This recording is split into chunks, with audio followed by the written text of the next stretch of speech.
অথচ 3 দিন আমার মাদ্রাসায় এক ছেলে গত আগস্ট মাসের 5-6, আমি উদাহরণ দিচ্ছি, 5-6-7 গত আগস্ট মাসে আমার মাদ্রাসায় 3 দিনের কিশোর যুবকদের জন্য, স্কুল কলেজ ইউনিভার্সিটির ছাত্রদের জন্য আমরা 3 দিন প্রশিক্ষণ করছিলাম।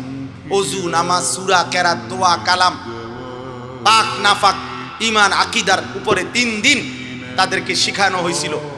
উস্তাদরা, আমরা নিজেরা থাইকা, আমার শায়েখ হযরত নিজে গেছেন।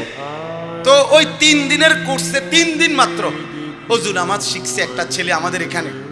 ওই ছেলে গত কয়েকদিন আগে বাড়িতে স্বাভাবিকভাবে ফেনীতে ইন্তেকাল করছে। গতকালকে আমি নিজে গিয়া ফেনী মাহফিলের আগে তার কবর জিয়ারত করে তারপরে মাহফিলে গেছি।